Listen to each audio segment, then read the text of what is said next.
What it do? What it do? What it do? It's your boy Jug, WDH-TV. Tonight we got a special guest, man. A good friend of mine of over 40 years. This is my best friend coming up. I met Holmes when I was 4 or 5 years old. We was locked in real tight till we was about 12, and then life happened, and we went our separate ways. And we still talk in that time, but we just weren't as close as we was at the time. But this was my best friend growing up. Literally every day, I went over his house, got on his mama nerves, his grandma nerves, borrowed some video Nintendo games, and yeah, we both only kids, so we both was spoiled in our own little way. You feel me? So we connected. We connected well. The chemistry worked. You know, considering when we had that in common, and just I don't know, we was a lot alike back then. You know what I'm saying? Well, man. So this my guy, Michael Bo Zeigler. Welcome to the platform, my boy. Welcome to Thank the you. Thank you platform. for having me. Thank you for having me. So yeah, man, I brought you on here. Uh, we had a exchange on Facebook in regards to our hometown. It is dissipating before our eyes, and we didn't really have a difference of opinion. Actually, we were saying a lot of the same thing. I just was replying to Don's statement. But what do you think? I want your opinion. What do you think is the reason for Alex's decline? Main reason. Let me know if this going in and out because my signal is bouncing. It's damn you. Don't do it's gonna be perfect. Okay. I'm gonna start it over. So, uh, basically, my opinion, and it may not be shared with others, but the main problem with Alexandria is today the lack of opportunity, but that goes back to probably the early '90s when the air base closed. That was a big revenue drop for the area, and when it's not replaced, and that never got replaced, you just saw stuff steadily declining. People moving away, not to come back. Now you see businesses closing every 2 businesses a week. Look like they closing. The mall dead. And You mean in that that, building with about 5 stores that used to be a mall? I don't even think it's 5. I don't even think it's 5. I know Dillard's and J.C. Penney's still rolling, and that's about it. Yeah, and they got a few small stores in there. You Yeah, know, it I ain't it didn't even ain't. know.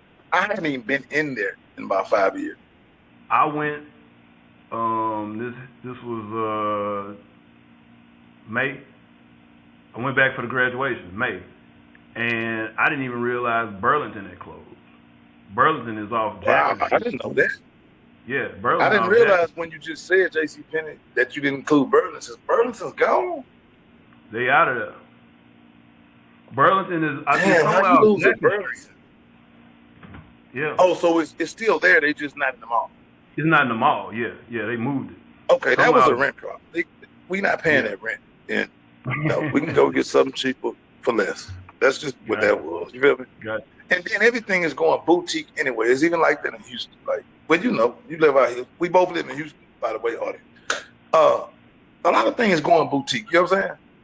Yeah. They going away from the department store and going online, and or they going like the things right there by you, the outlets. They going into outlet Outlet. settings. I made a suggestion. This was back in. Let's see, I left 2014, so this had to be around 2011, 2012. That it should be an outlet. Kind of like the way they turn the mall in Baton Rouge. They pretty much made that into a outlet type structure. Yeah. So the powers that be in Alexandria are always behind, and that I don't know. It's hard to say pinpoint the exact problem with the politics in Alexandria, because you can have, no matter what your party affiliation, you can have good ideas. But Yeah. when you can't come together and make a good decision on for the people that put you in office, then, I mean, but this is that's the typical result of, politics. It's a lot worse in the small rural towns like, Alexandria, parts of Mississippi, those small towns like that, like we not quite a Shreveport, you know what I'm saying? But the politics is a little different in Shreveport or Lafayette than it is in L.A. Because it's you have you could been to call it a Shreveport private lately? sector, so to speak. It's Have a you been to city with a Shreveport lately? private. It operates like a private sector. Yeah, you can say that. Huh? Have you been to Shreveport lately? I hadn't been to Shreveport in about 10 years. Riverwalk dead. I Riverwalk went to the, dead?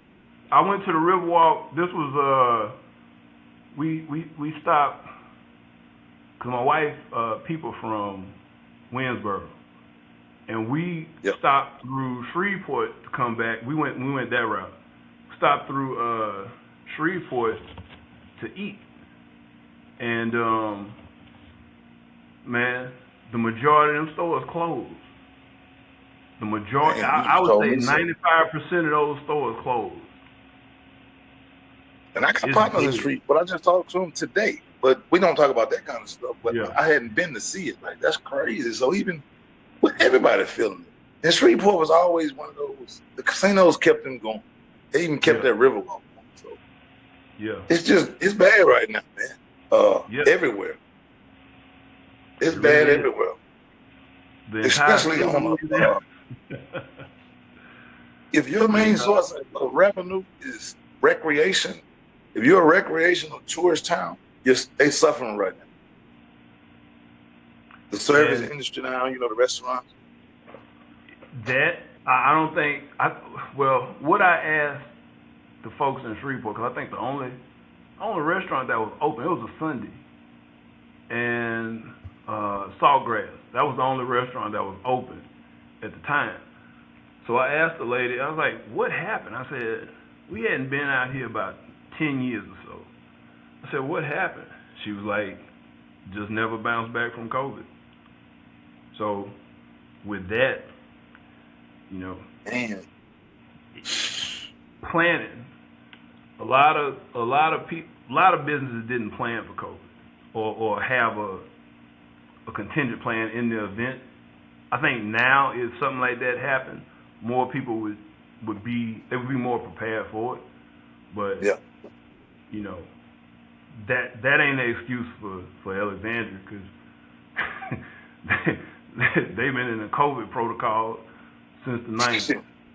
Yeah, since the 90s. Oh, Alec, I know we took a hit before COVID. We went through our whole pandemic with the introduction into heroin into our streets. Mm-hmm. That crippled a lot of people. You know what I'm saying? It crippled a lot of people financially. You know what I'm saying? To have that type of addiction drug in the city, it hurt bad. So that contributed to our decline as well. We got the regular things that's going on in the world. Just bad politics, good old boy system. Nobody wants to see growth. They don't like you. Somebody made a statement. Matter of fact, it was Ron DeSantis. He said, it's a guy named Dwayne DuPont, difference maker. He was like, they see Dwayne more of a threat because he wear a baseball cap and Air Force One versus seeing him as the new city councilman, because they expect you to come a certain way. They want you to come in a button down and some khakis. But the world is changing. You get what I'm saying? And it's staying the same in Alexandria. Like the world is changing, bro. It And is. And go ahead. no, that was it.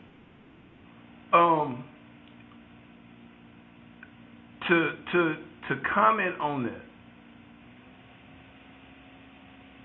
he wear a ball cap. That's his thing. if the people wanted to vote him in, it would happen. Because on the Yeah. flip No, I side use of him that, for an example. He don't even want that. yeah, yeah. But But he's a I was going, they should be courting him, is what I'm trying to say. should be, They should just like, want that young energy there, but he don't look the part, so they're not even thinking like that. That's and what I'm saying. the counter to that, as far as saying they don't know what they want, you got Coleman, Trevez Coleman, I think that's his name. Yeah. Trevez was straight out of college, I think a political science major, and he came home, went to Southern, he came home and Man, ran hold for, up. Stop. I gotta stop you, though. This is fucking amazing. Nigga, I asked ChatGTP why is Alexandria declining economically? Look at the first. You probably can't see it. I can't The see closing it. of England Air Force Base Yeah. in 1992. Yeah. It said it wasn't one event. It said Alexandria has declined not because of one event. It's the result of several long-term trends that reinforced each other. The closure of England Air Force Base. They say base supported thousands of military civilian jobs and generated business for restaurants, retail stores, housing, and local contractors. True. Millions of dollars just left the city. While property was redeveloped at England Airport, it never fully replaced the economic impact of the base. Loss of manufacturing and industrial jobs. Same thing we said in the comments. You feel me? So, population decline. We said all this. I think this damn thing listened to what we said and repeated it, but ain't Man, no way it competition pulls from back. larger Louisiana. This is a good one. Competition from larger Louisiana cities for those jobs. They say Lafayette has become a stronger regional economic center. Baton Rouge offers state government and university jobs. Shreveport has a larger metro area and casino industry. Alexandria has struggled to develop a unique economic niche. And that's true. It hasn't. It hasn't. They have not utilized the location. Now, I'll say this. What was it, about a month or so ago? Maybe about 2 months ago. It was the big thing at the city council about that. Is it the Wise and Gold Ring building? I think so. The Wise and Gold Ring building. Now, downtown or about a mall? Yeah, downtown, right across from City Hall. Yeah. So the city it's a whole lot of shit, and I ain't gonna go all into it, but basically the city they had a partnership. But that's what we're here for. Go into it. That's what we on here for, to talk about this. This is our people. So, this is an information podcast. They need the information. They need this history. So the discussion were the arguments. The arguments were that city had a partnership with the Gator Foundation, which I was a commissioner on Gator back in 2012, I believe. I think that's when I got off, 2012. It was when when you don't have information and you comment on it publicly, it makes you look like a fool to the people who know and understand, what's going on. Gator is an economic development arm of the city, but it's independent, right? So Gator had a partnership with the city to put money together to develop that piece of property, basically to have it sold. Like, I think I saw 4 years ago, they were taking bids to develop that, right? The guy here I know, he a part of a group, they do stuff like that, so I told him, I said, look into it. I don't know if he ever did or not. But, 2 months ago, it was a whole discussion. Gator hadn't done nothing with the money, blah, blah, blah. Who hadn't put up their part of it. The city was like, hey, if you don't want to do this project, we can put it on another project, but at some point in time, we got a contract for this money. So, listening to the city council members, I I want to say in particular, I don't want to call his name too much, but Jules Green stated, well, the city shouldn't be in the real estate business. Well, that's a part of downtown. So in order to get people to invest and bring stuff to the city has to invest something. They have to invest something. Yeah. Now they control. Cities I think they have own property in Houston. The city control properties. They don't. See, that's small-minded thinking. That's the. Yeah. Ellick operates 15 to 20 years behind a metropolitan city. That's first. Yeah. Ellick is 20 years behind us in Houston. So he thinking small to say the city don't need to be in real estate. Like the city is hemorrhaging people and money. They need to invest in anything they can to bring, like you say, to bring businesses, to bring things there to just get to attract people. So if that be real estate, them buying the real estate and leasing it out to, whatever they could do. Yeah. They got people with ideas. They can get the properties, and I don't know, but they definitely could be in the real estate business. Like, I don't see an issue with that. But go ahead. But this is the same person who said in his first term. Well, let's go like this, because I don't really know if it was in the first term or not. Probably so. I'm almost saying that it is. But the reason District 3 don't have a grocery store right now is because he was a part of the group that tried to.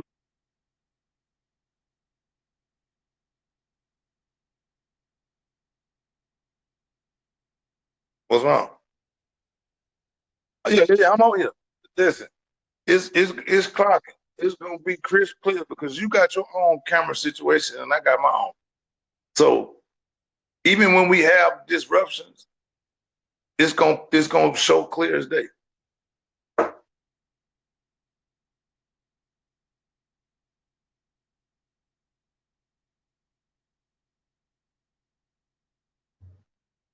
Okay.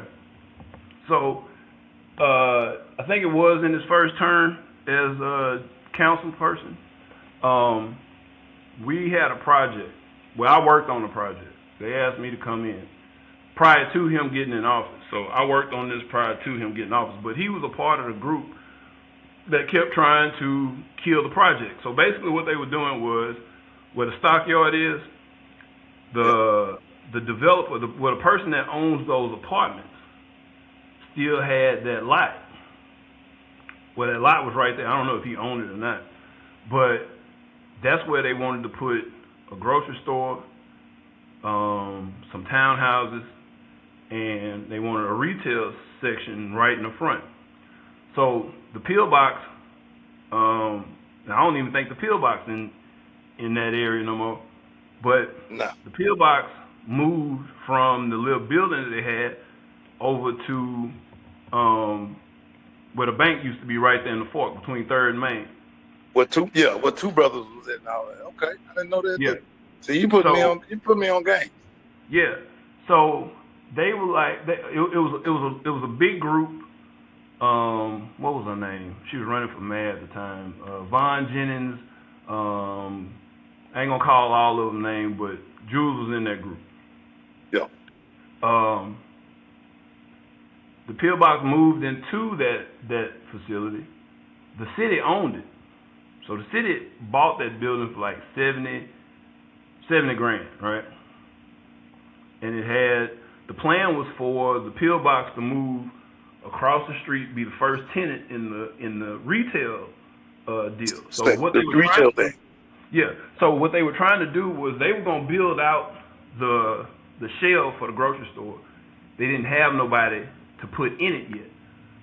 So to cushion the developer, he was going to put like 16 units of townhouses, and then he would have the retail to be generating income while they negotiated a grocery store to come in.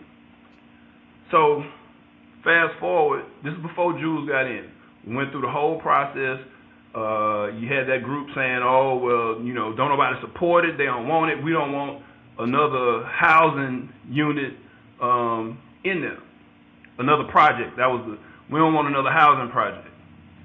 So my job was to find out, okay, is there support in the district? And I walked the streets in the July sun for about a week, because we had a week to get this done. They were gonna have a bunch of meetings coming up. So I went from the upper third all the way down to where District 3 ends, down past almost to Marksville. And I went, got signatures, boom, boom, boom. I got almost 500 signatures of people, most of them directly around the situation, like River Bend, all of them, that showed, hey, yeah, we do want a grocery store. Once it got explained to them, they were like, okay, now I understand, yeah, we need this.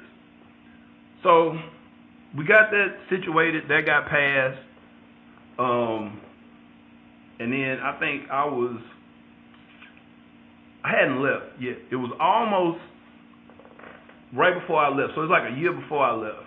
And he had gotten in office, so he beat the candidate at that time, got in office, and they were still discussing this project because nothing had moved yet. So he got on the city council, and yeah, this was right before I moved because I was watching it locally. He got up there and said that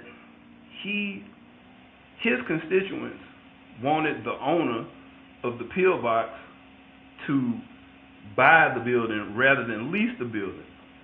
And I'm sitting there, I looked at Mia, and I was like, what difference does it make whether a business you patronize leases or purchase a building? So with that influence, the dude ended up buying the property for the same amount of money. The old library thing. That's the old library, right? Yeah. So he ended up buying it instead of being the first tenant. When that happened, it killed the whole project. So you ran out the first tenant, but you helped him. You helped him grow individually, but you didn't do nothing for the community. Nothing. You could have used him as leverage to help that community. And yeah, that was. Now the pillbox not even there. It went out of business. It's a daiquiri shop and something else. I think it's a daiquiri shop now. That space may be empty, but it's not even in the area right now. So, when I say recycling bad talent, he one of them. He one of them. Yeah. But he ain't the only one. So it's like going back to Coleman. Coleman at that time was like 21, 22, something like that. This dude is not dumb. Graduated from Southern, probably almost top of his class. When he ran, he got beat.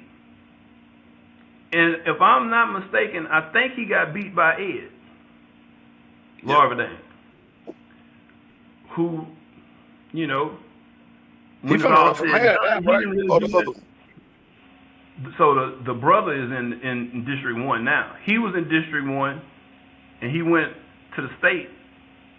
Yeah, he went to the state, and now the brother beat Reddix. Okay, so it's not the mayor. He's not the mayor. Oh, he finna run for mayor. Malcolm running for mayor. That's what I thought. Malcolm is running for mayor. So when I say a lot of the issues are uninformed voters,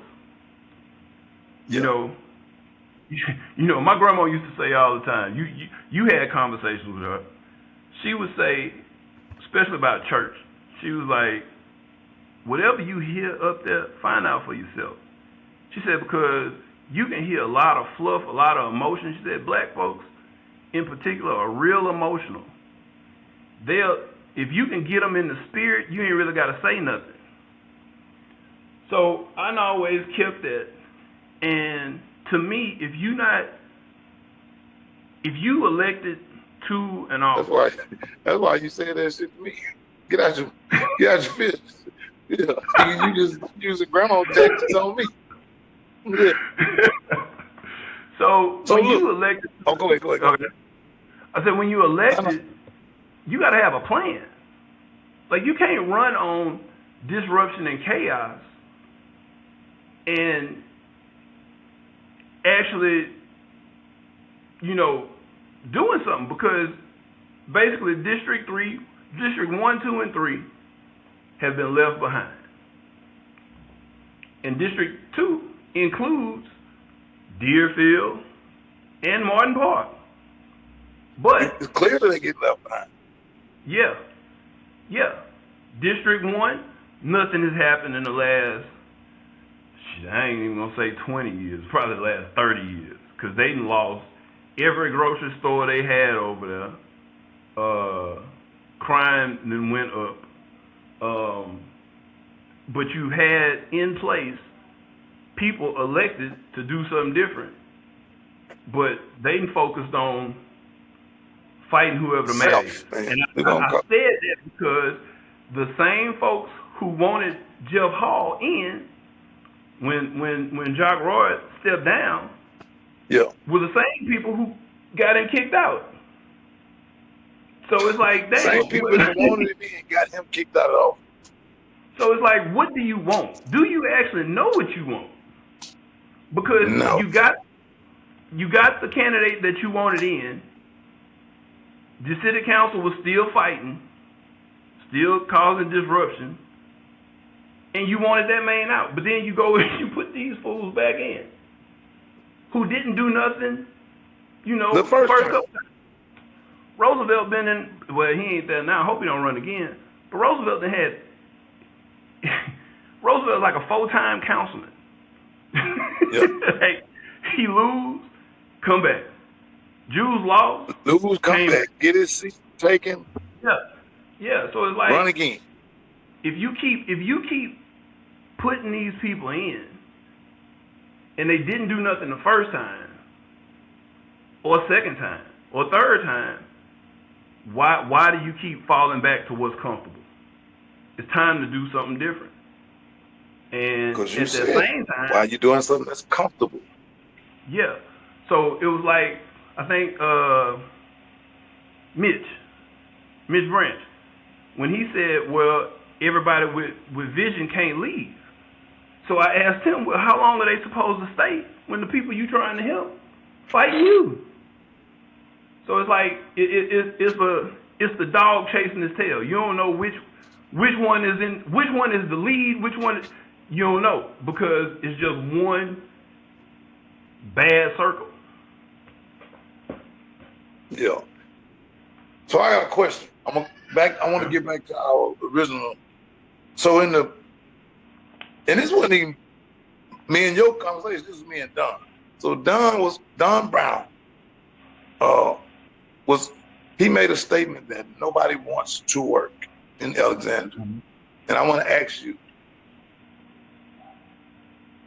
I'm going to make a statement, then I want to ask you, would you agree that, like my previous statement, Wholesome Bakery, International Paper, Clico, the city, they never had a personnel problem.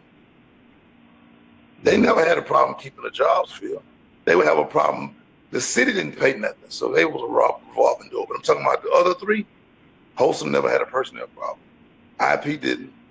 Clico definitely doesn't to this day. You feel me? So would you agree that people working is a job worth going to? Available? Say it again. You said, are there jobs worth going to? I say, would you agree? Because Don said people in LA don't want to work.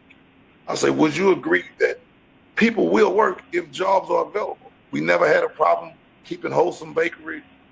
People, we never had a problem with personnel at Wholesome, IP, and Clico in the city. The city problem was they didn't pay good, so it's a revolving door. But they never had a problem getting people. I'll say this. In the past, you didn't have hell, I was just talking to somebody younger than me, much younger than me, the other day. When we Yeah. graduated high school in 1998, the Yeah. internet was nothing. The It internet, was a disc. the We had a internet disc. looked, yeah, the internet looked just like, if you never seen like Yahoo or something go down and they still got that skeleton, that was our internet with them blue links and that white background. That was it. Yeah. So that's what, 28 years ago. Damn. 28 years ago, we graduated high school, right? And Yeah. in that time, look at the technology that popped up. You got people in the area who are not up. You got businesses that didn't move with the times. Yeah. And they got left behind. Now, I can see two things can be right at the same time. You can be right and Don can be right. Yeah. No, there's not a big job market. Well, let's say this. It's a job market. It's not an industry market. There are no industries in Alexandria or Rapides Parish, for that matter, that are just open. You know, Yeah. you can't go to hell. There's so many damn oil and gas companies out here that you know they everywhere. So you can go and find a job in any industry out here. You can't do that there. You only got Procter and Gamble, which is not the easiest to get into. Clico, which only hire maybe 10 people a year. So it's not easy to get into that. Yeah. And most of them are not non-degree positions. You have to have some kind of well, let me say that. Moving away from degree. Non-certified positions. Yeah. Because if you ain't in that office, you dealing with electricity, so you got to have some kind of certification in something. Yeah. So we got Clico. But Clico do their own training. I know a few guys that's linemen. One of my partners, Charles Cootsie. You might know Charles. Yeah. Charles. Didn't know nothing. Charles was a street nigga like me. And been at Clico 20-something years now. Yeah. So if you But can get I'm in, saying they do their training. But would they hire you today? Because this 20 years ago I'm talking about. Would they hire you today with no knowledge of electricity? Probably not. I mean, unless probably not. your uncle probably not is doing the hiring or somebody put in the right word for you. You know, that's a big thing in that town. Always has been. Unless you know somebody. Every job I've ever had in Alexandria, somebody referred me. I've never applied and got a job. So, and that's even with the city. I've never applied and got a job in Alexandria. The few jobs I have had, I always had to be referred. Yeah. And I have put in applications. Yeah. So if I'm job hunting, get hired at the city. You couldn't get out of the city? Because you ain't know nobody. Because ain't nobody in there at the time. Yeah. At the time. Anytime you know somebody, you can get on in that suburb. That's how Alexandria is ran, bro. And to me, that gives off a level mildly, but corrupt, because you're boxing good people out of jobs that they could probably excel at and make the company a better company. I can agree with that. But on the same token, to say Don was right a little bit, I bought a house next to my mother-in-law house over on the university, right? The day we closed on that, we didn't pay that much for it. The day we closed on it, we started working on it, right? Mm-hmm.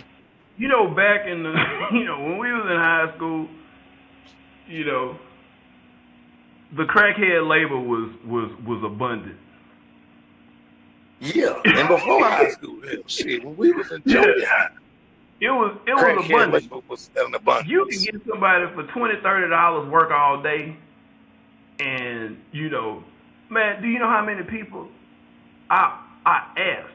Hey man, I'm paying $100 to help me out. Yeah, I got one dude to say yeah. out of all of them that was walking up and down the street, and all I needed them to do was pull the weeds off the fence and haul some of the stuff to the street. To the front, yeah. To the front. I mean, but see, man, that's not a job. That's a hustle. So True. that means, but we talking about. I'm saying that I was speaking in terms of jobs. Yeah, and you got lazy motherfuckers who not gonna act on that opportunity, and you got motherfuckers who don't want to work. Don't think it ain't a population of motherfuckers who don't want to work.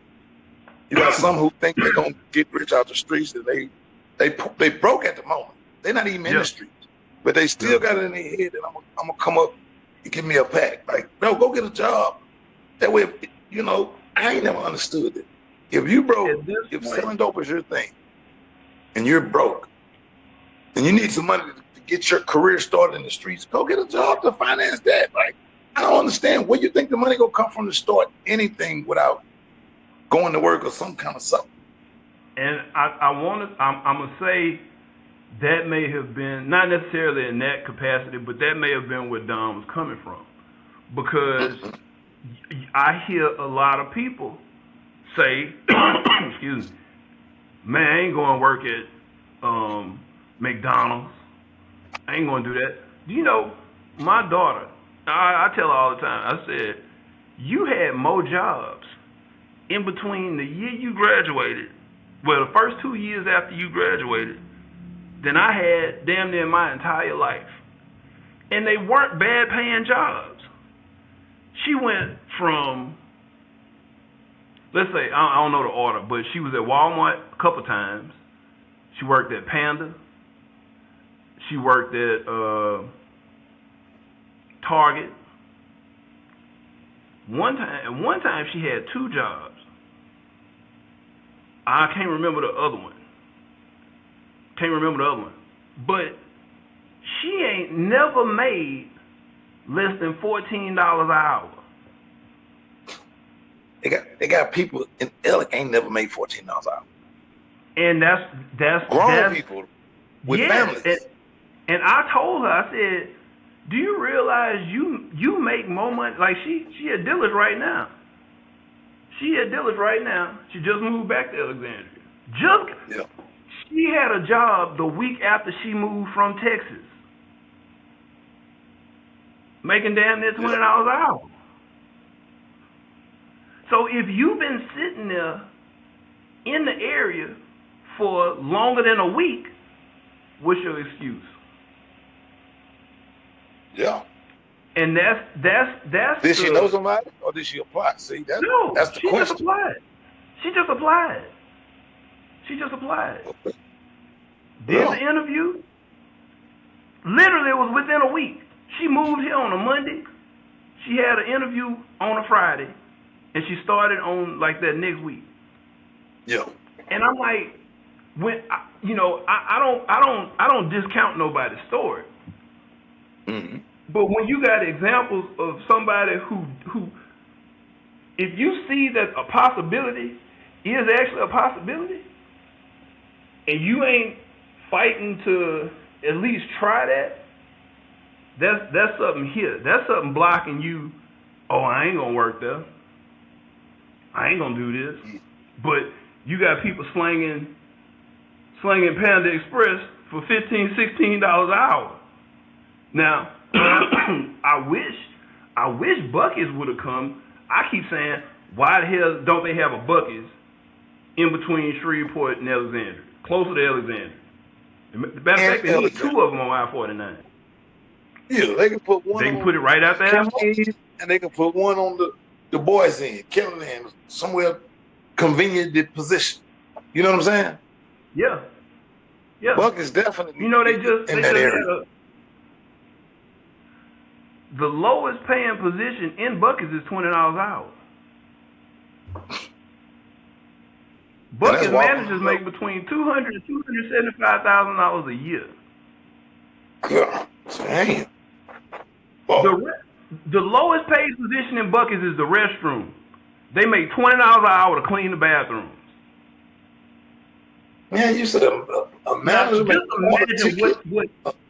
A manager make a quarter ticket. Goddamn, the lowest paying manager.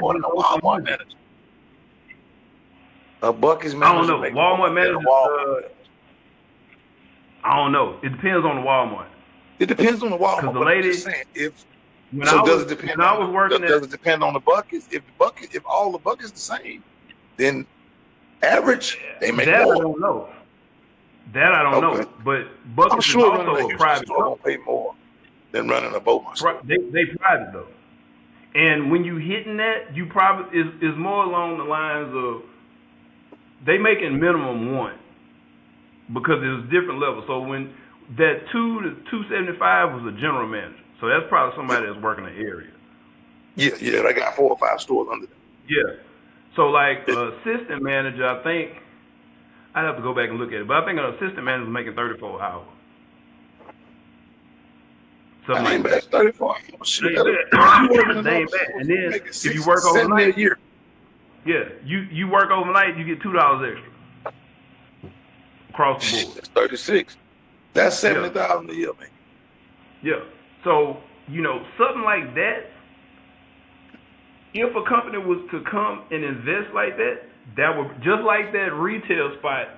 All you need is one to come there, and then others gonna come there. Because really and truly, no other area is better located than Central Louisiana. You gotta come through that area to go north to south.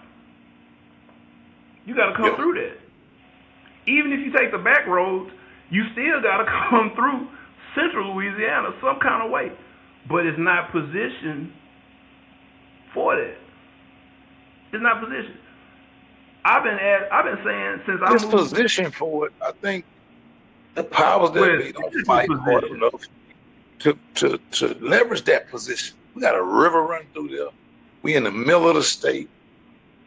They should leverage that stuff, bro. And Do you they know can only. Alexandria the only city on a river that don't have a Bass Pro? That's what I'm saying.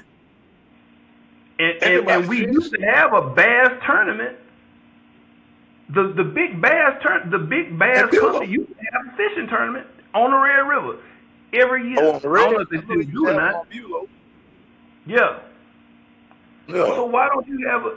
But is when I was on Gator, the last meeting I was on the board, because I had to fight that. I fought Jules to stay on the board.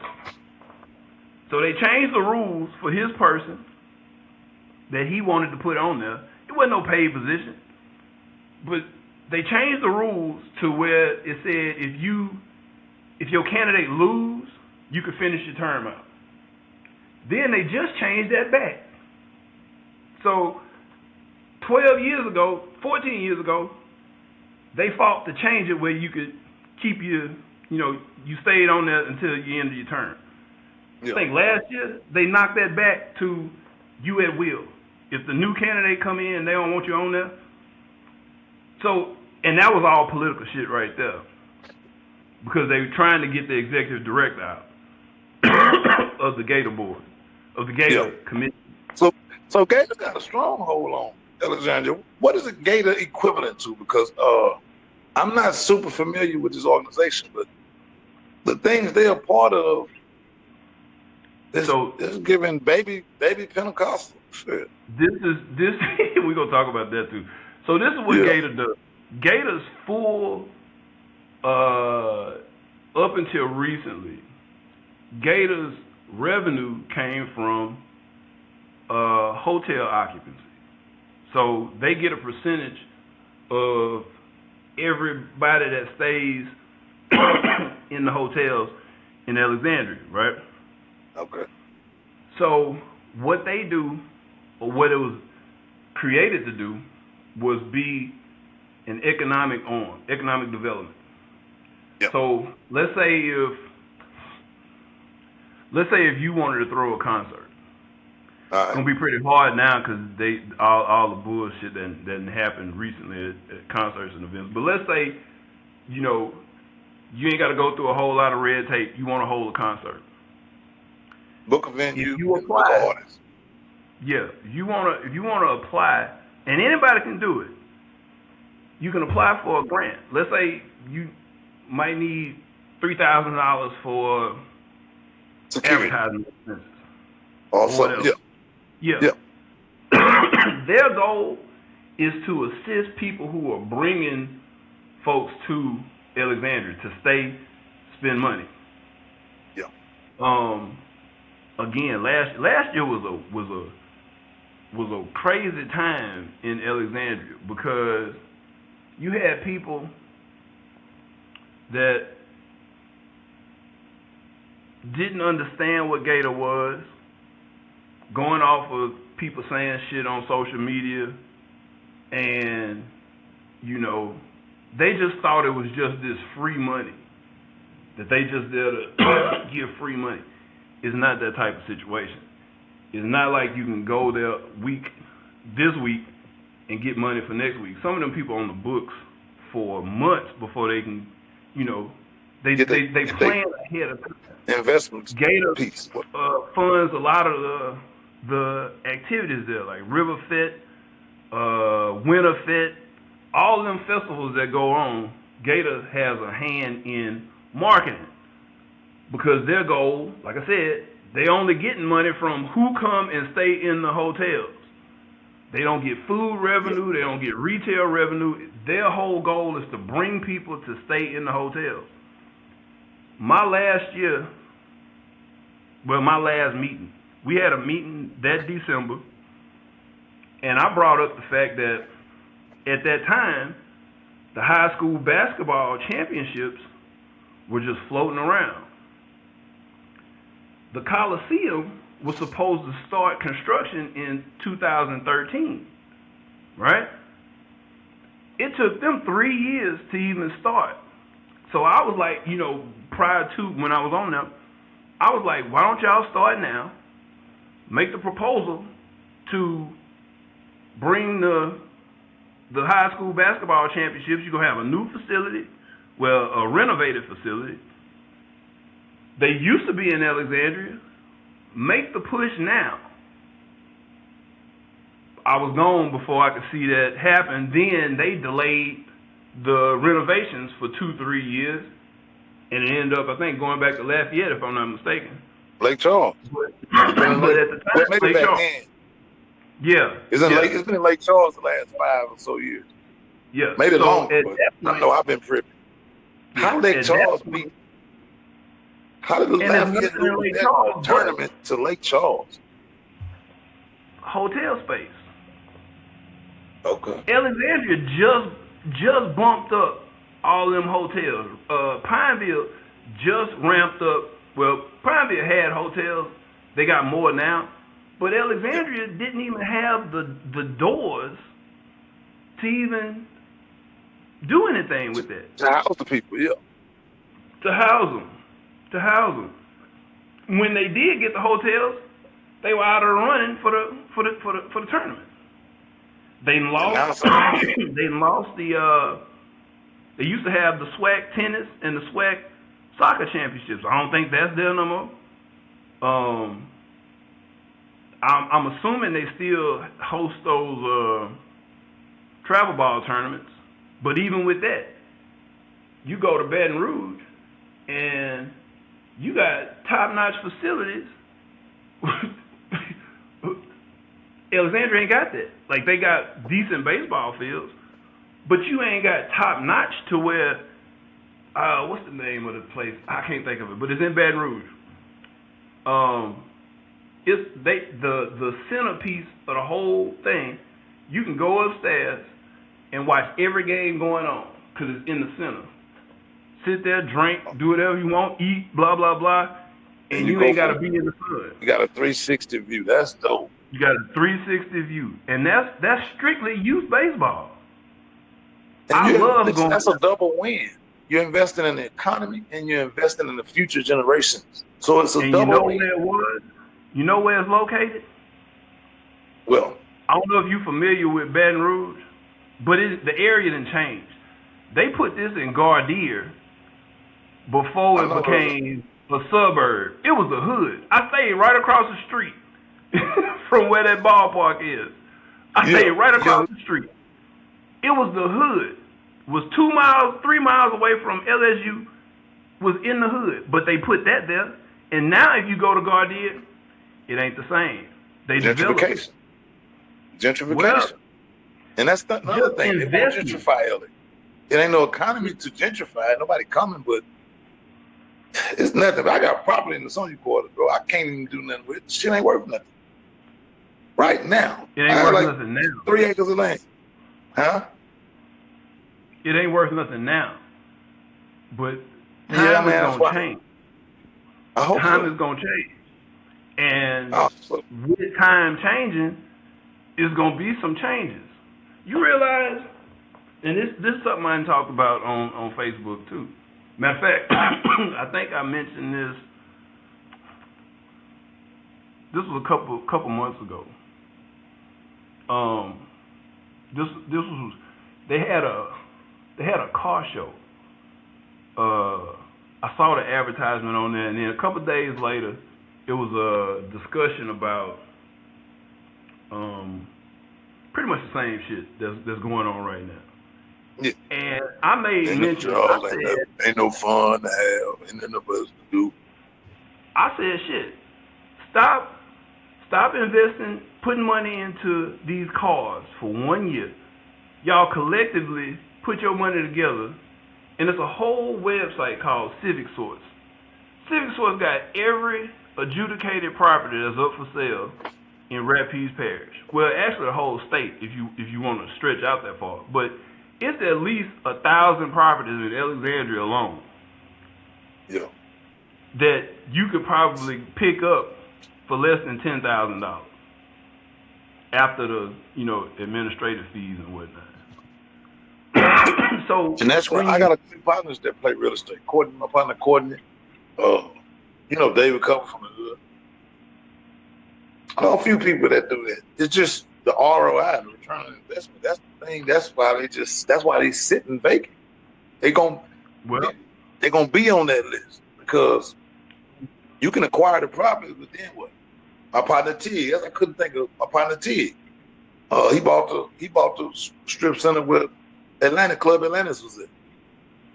On Snack Street and Lee. On Lee Street? Yeah. He bought with the corner with the Arab store and the clubs, and he used to have insurance. He bought that, but see, I mean, I think thing with real estate. He maintained it, but it ain't booming like it should. And that's not a dig at home. That's a dig at the city. With real estate,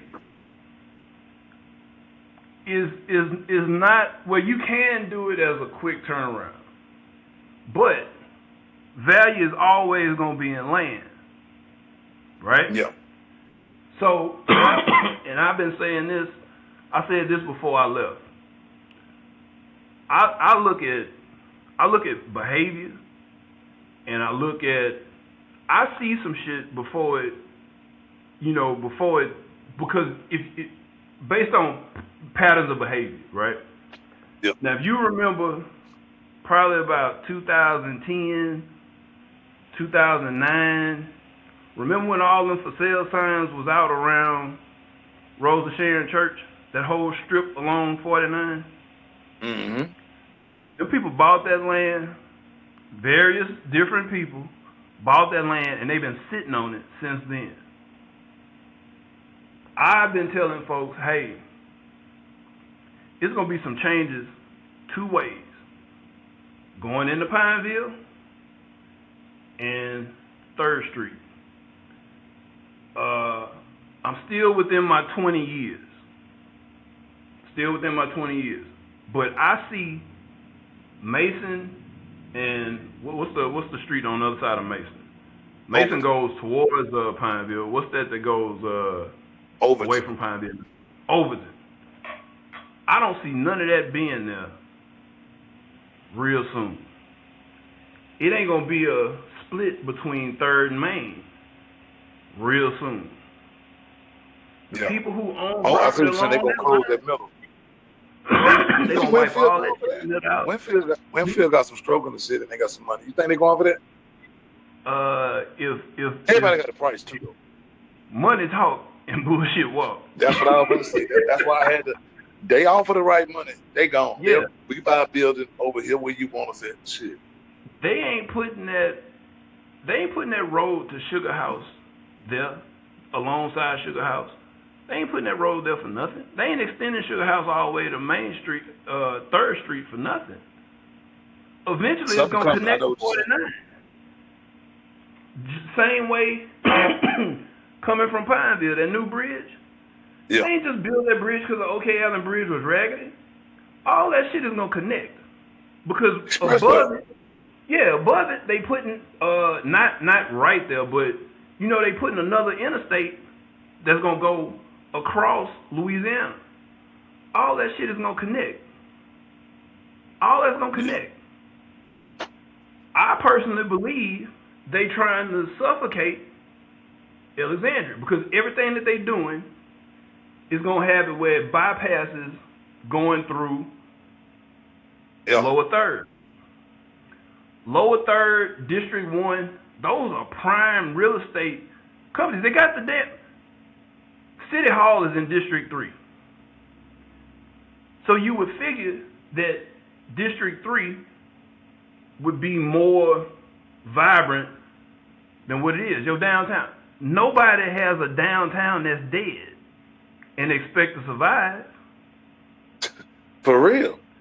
Nobody. You can't get downtown developed, you in bad shape, bro. You in bad shape. So when you look That's at supposed to be your eye candy. When you look at how many people or how many conferences Alexandria done lost, man, I went to the water conference. So everybody dealing with utilities and water used to come to Alexandria. Man, them people used to come there and spend money. Yeah. What was that? Four Corners? Mm-hmm. She was killing them. But this right here stopped all business. And it stemmed from across the street. See, sometimes you got to sit on your hands. I heard somebody say something the other day that said, lay low and play slow. Man, that's a good one. Lay low and play slow. Lay low and play slow. Do. You can't verbally say everything. Yeah. Loose lips sink ships. Sometimes if your bread and butter is coming from political connections, sometimes you gotta shut up.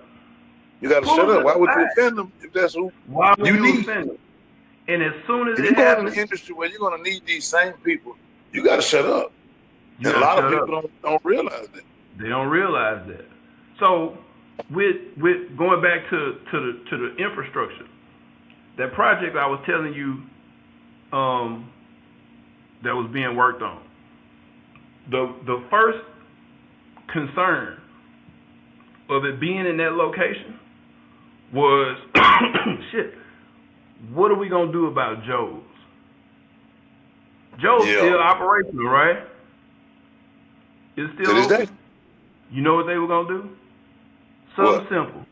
Change the traffic flow. You wasn't gonna be able to turn left and go into Joe's. You'd have had to go all the way down behind. You'd have to go down to that street behind what you call it? What's that? Douglas?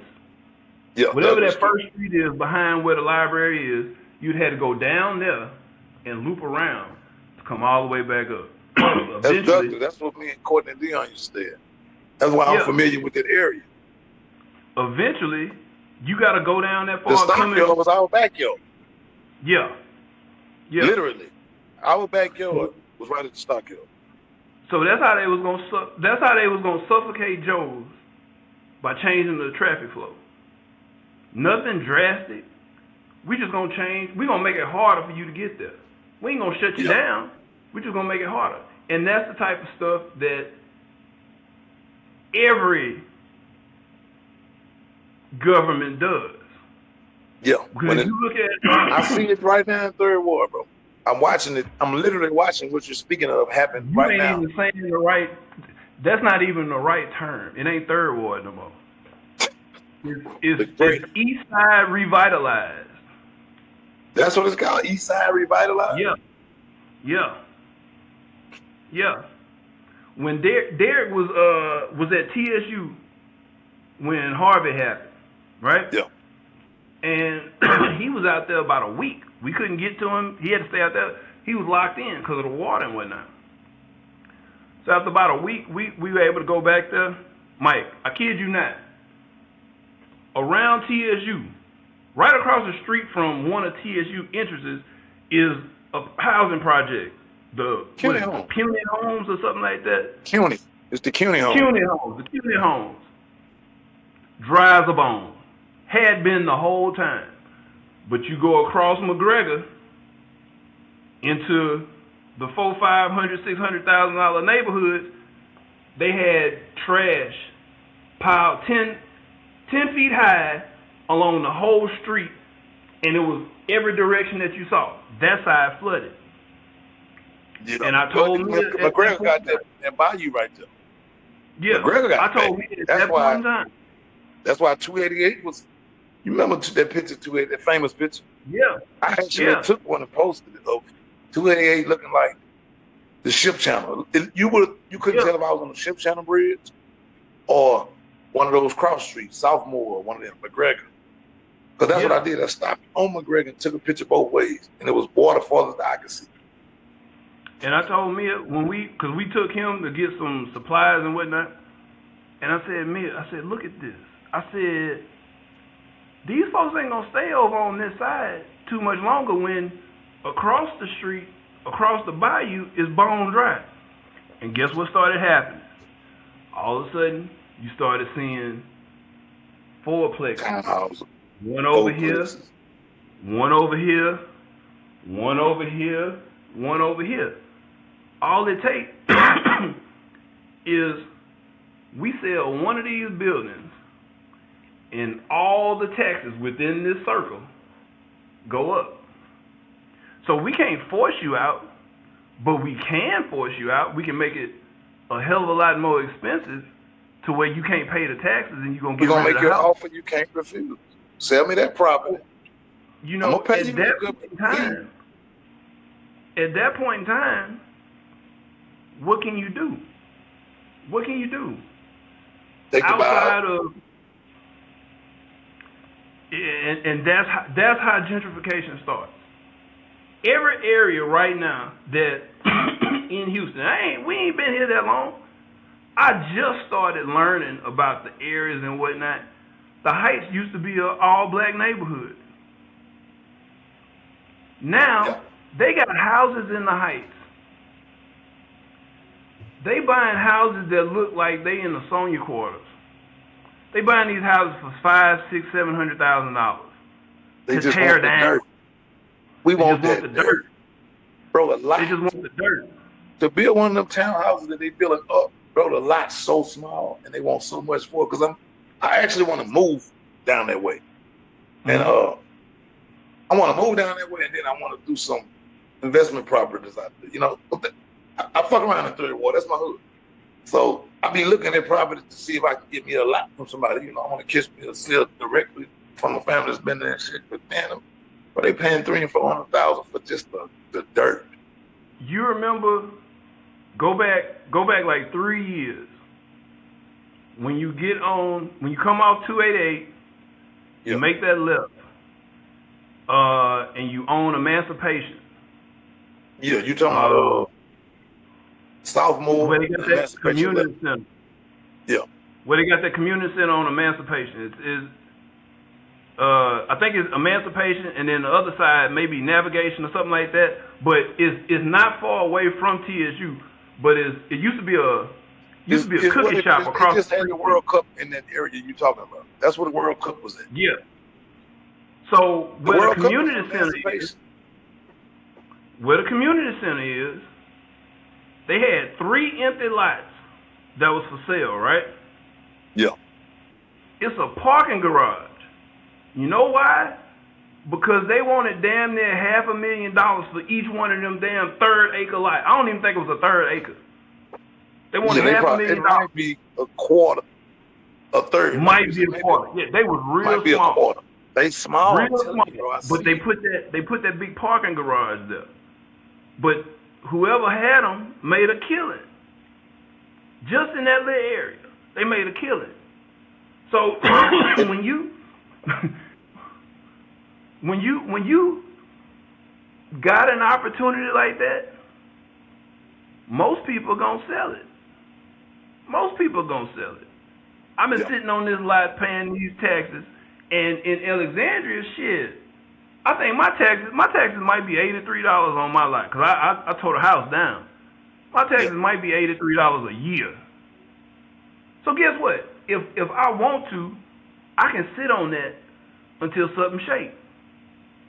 If they come through and say, hey, we about to take on 3rd Street, we about to take the first 1,000 feet, or let's say, about 1,000 feet.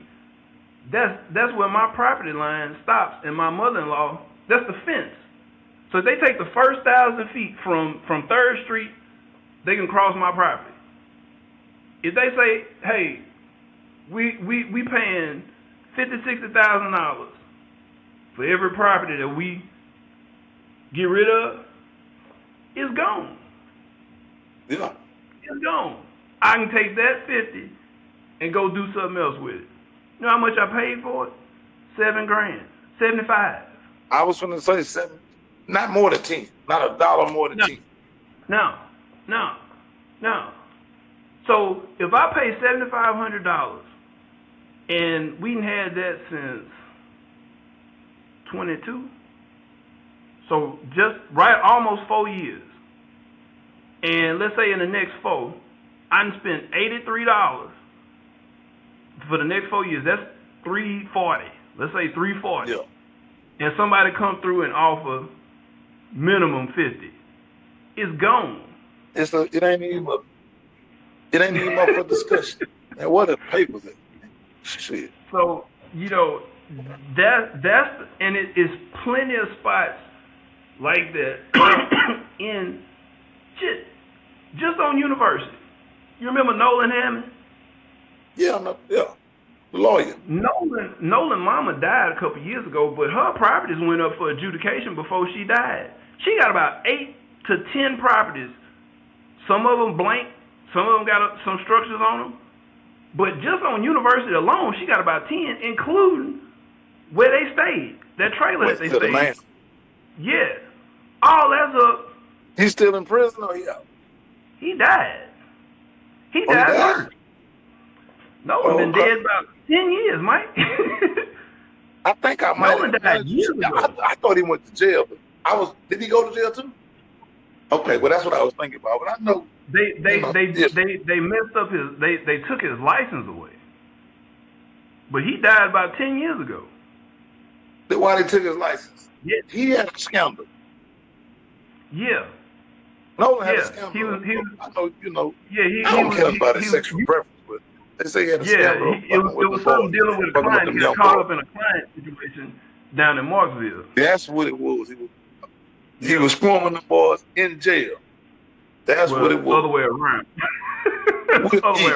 You know what I mean? Yeah. And that, hey, bro, that used to be his thing. He used to see boys driving his car just randomly at his crib. Yeah. They got stuff on them. They getting free representation. I think he died about 10 years ago. Okay. It was well before the mama. But she got about 30 properties, really and truly, around Alexandria that's adjudicated because the taxes was gone. Yeah. That's crazy. Before we go, because we've been on here an hour and a half now. The Pentecostal. Okay. You don't seem to think they have no influence on Alexandria. The decisions they make economically. And a lot of my sources seem to think different, seem to know different. What's your opinion on that? What's your knowledge? What knowledge could you give the people in LA to maybe convince them that the Pentecostals not doing what y'all think they're doing? I'm gonna say this.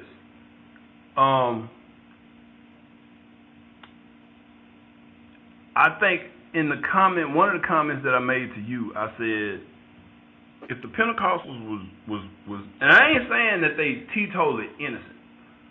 Yeah. But if they had as much influence as people assume, how did Pratt go so long? How did Sugar and Spice operate? You know, Sugar and Spice was 2 or 3 doors down from Glass 10, etc. Yeah. He's a member of that church. So if you got a strip club and, you know, what was going on in Strawberries in the 90s, why weren't those folks affected? Now, to piggyback that, they ain't got as much money as people think. They ain't got as much money as people think. I know of a church right now. I just want to say this on influence. They brought 2 sitting presidents. One of them, I think they brought twice. Clinton came twice. One of them came twice. They brought Bush and they brought Clinton to see the Messiah. If you don't think there's influence and power and that creates, you clearly don't understand being connected to the president. I can't even believe that out of all the places they can go see a play, they came to Alexandria, Louisiana. That's amazing to me. You feel me? But they came to a town of 40,000 people. That can't be the catalyst to obscure truth. Truth and reality is, if you take a look at the majority of the businesses in Alexandria are franchises, right? Most of the franchises are owned by one family. That's the Antunes. I know who you're talking about because he owned. I know he owned. Used to own all the Popeyes now. So Antunes are like the franchise corporation, right?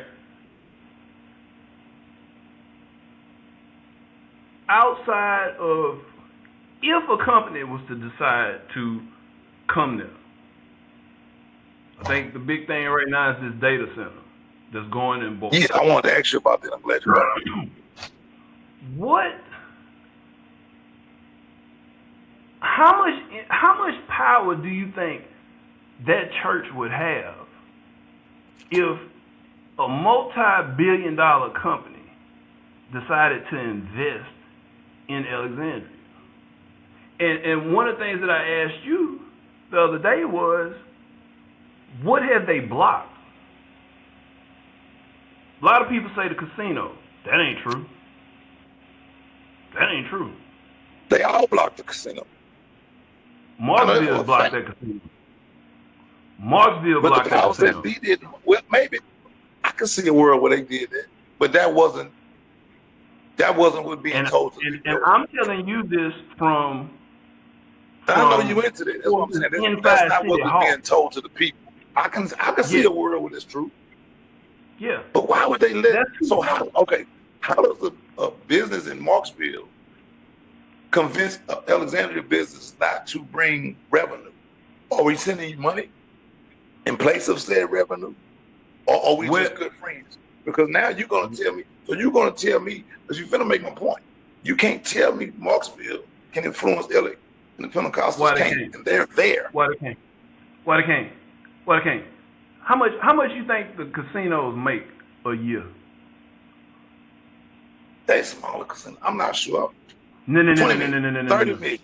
Hell no. They probably pulling that in a day. Fuck that casino. Shit. Mike, have you seen the number of cars that they even repossessed back there? Gambling addiction is a real thing.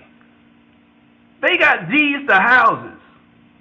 People then put up their houses to clear their gambling situation as collateral. Ain't that you probably got 20 million in these little damn machines that in gas stations. Yeah. So that casino, think about this, Mike. How many employees do they have that you see? I just looked it up. It's 15 million a year. $15 million a year. That's it. Yo, that's That's it, bro. huge. Look at That's that huge. market, bro. That's That's good. huge. You shitting? You You talking got like people. 15? You That's got people profit. That's coming. after everything. That's take home. Oh, so that's take on. Let's talk about gross. They gross. What are they bringing in? I ain't talking about profit. What are they bringing in? It don't say what they Because you bring got to in. I pay. just say, The casino got to pay all of them hold on. Indians that's on their Hey, reservation. gaming industry. Probably the total annual growth on the gaming. Oh, but they say 100 million. That's what I I'm said. sorry. What I said. You said 20 That's million a today. casino. That's a casino, man. That's not 20 Them money million don't today. go off, Mike. That's about $500,000 a day. That don't But go it's still off. great. But think about this. This what people don't realize. And I told somebody this the other day. I said we are wrestling society. What are they spending $85 million on, bro? Huh? They cooking the books. What the fuck? What are they spending $85 million on? You're making 100. You're reporting 15 profit. You gotta pay all your employees. The lights don't never go off. That's 365 days a year. You got utilities, water, security. You got to pay the rest. You got to pay the tribe. Yeah. The chief probably making $500,000 a year. Definitely. Easy. For shit show. To be an advisor. And that's on the book. And that ain't what the tribe get. That's just So when him you got personally. all of that, yeah. So now when you look at, okay, now you got $100 million operation. Yeah. And in 20 miles, 30 miles, let's say 30 miles down the road, you think I'm gonna let somebody open up another casino? No, I'm definitely gonna try to block it. You're gonna try to block it. You're gonna try to block it. But like I was saying, I told a guy the other day, I said, we are a wrestling society. We pick a side and we think that that's it. Politics, Republicans, Democrats. Man, at the end of the day, everybody it's just doing like business with everybody. You know, my mama used to work. My mama used to work at the Coliseum, right? Yeah. Worked at the Coliseum for years. So I would be backstage when you would have the wrestling matches, right? So all of the folks that you see on TV, they huffing and puffing, they mad at each other, blah, blah, blah. Man, I was sitting back there drinking a beer and doing other shit with each other. They cool. Politics ain't no different. You think the wealthy-ass Democrats ain't hobnobbing with the wealthy-ass Republicans? They benefit from them tax cuts too. It's all a big-ass game.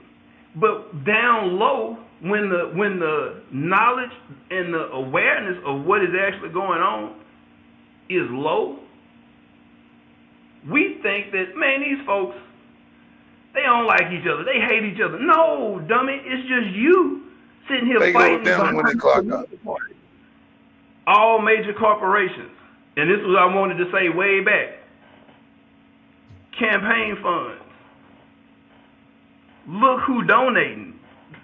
You want to see who deal with who? Look who contributing. You got me on that. The Pentecostals donating too. Shit, they're non-profit, and we don't know what they make because they don't have to tell us. Exactly.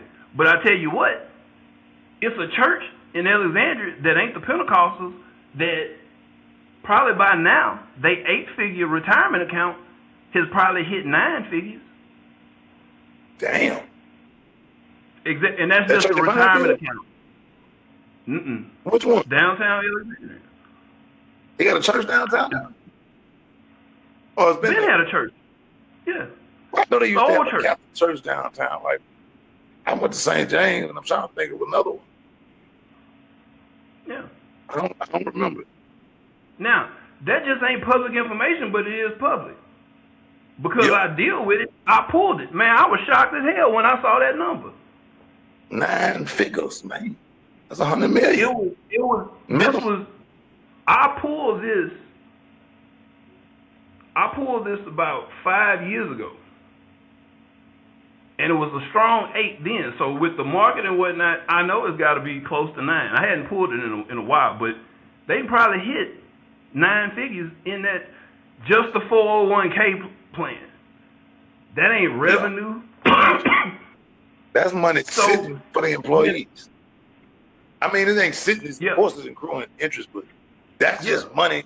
That's not the PAC money. That's the money made. No. That's the money made, and that's we still set aside. Got 100 million we scoring with, or taking care of business with. Yeah. That's just what we got to put up our employees. It's just like Lakewood. It's just like Lakewood. You know how much money Lakewood generated in a weekend? You put 30,000 people a service, and they give $3. That's $100,000 a service, and we know that it's going more than that. I was just going to say, some people. We know it's going more than that. Way more than that. So they doing $1 million a weekend minimum. Yeah. In my opinion. Easy. In addition to donations and different stuff that they might got going on. Investments. Churches invest money. Investment. It's a business. But when you look at us, and I'm going to specifically say us, most of our black churches don't make investments in its immediate community. Yeah. Now, I'll say this. The Pentecostals then bought damn near every vacant property around that church for blocks. Yeah. You telling me a church that's been in the Sonia Quarter? How many churches we got in the Sonia Quarter? At least 20. Yeah. At least 20. And in the hell, we 46. You telling me y'all couldn't buy none of them dilapidated properties over that period of time? Man, they started and stopped the one right there on Fenner Street by Lil Lock and them. They bought across the street and stopped. Same thing with the one next to Sheridan. Yeah, Live Oak. Same thing with the one next to Sheridan House. I think they was attempting to buy them houses that was like connected to their lot. Then they stopped. I don't even know their church is still open anymore. But I know which one you're talking about. I don't know if it's still open though. I know which one you're talking about. Yeah. But it's like, we have put collectively trillions of dollars into the church. Now I ain't saying you do what you want to do. Yeah. But we got a mentality of I heard somebody recently talking about T.D. Jakes. The church has always been a business. Just because you didn't run it that way, don't mean it ain't been a business. Yeah.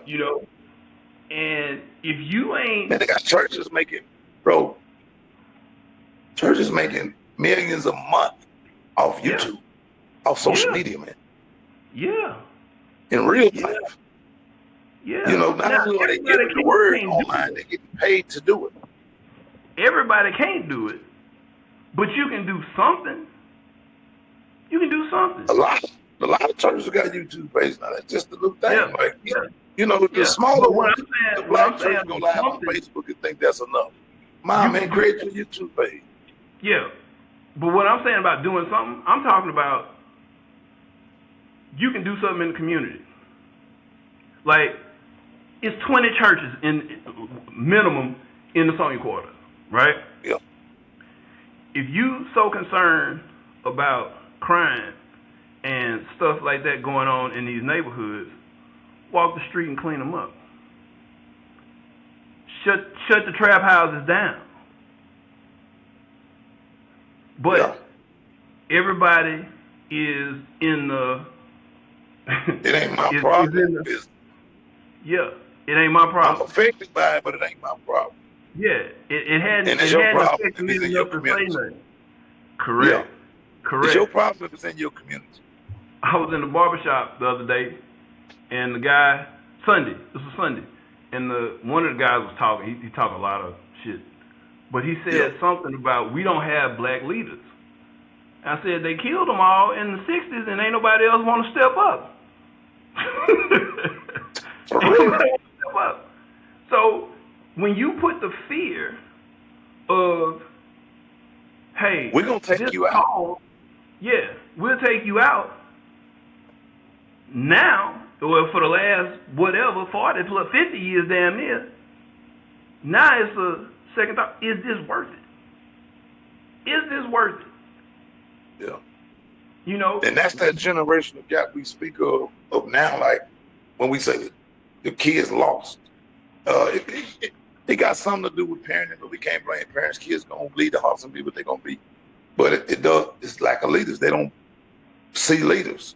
They hear about them in the past tense. Malcolm X, Martin Luther King, Marcus Garvey, people like that. Fred Hampton. You hear about them, but we don't have them present day. No. And I mean, and probably it's won't. crazy. Know why we probably won't? Because it's we on a me mentality. Yeah. I'm gonna take care of me and me only. Now, I'm not saying don't take care of yourself, because hell, if you fly in a plane, they tell you to put your mask on first. Yeah. But when I say we have gone away from a village and now we just individual huts. Mm-hmm. You sure right. The neighbor ain't looking out for the neighbor. Now I gotta watch the neighbor in case somebody he trying to steal from. I never understood that. When I worked in the juvenile probation, I'd ask them kids, why y'all don't go to Katy or go to Cinco Ranch or go to Sierra Plantations? Why y'all don't steal from people who got something? You want to steal next? You in the same apartment complex, same roaches going from your house to their house, and you go and break in their shit and take it back to your house. What goddamn sense does that make? Well, for real. What sense does that make? Yeah, that's a good one, bro. Like we got to get back on our. Man, we need leaders, bro, and that's why I've been taking a stand and just use my platform to preach blackness, togetherness, and be an example of it. You know what I'm saying? The family structure, on businesses. I try to be an example as best I could. I'm still ignorant at times. You know what I'm saying? But I try to do more good than bad. You get what I'm saying? Yeah. And I'm talking about in terms of just talking and my appearance on social media. In real life, I'm good every day. I'm just saying I can say some outlandish shit when I'm triggered.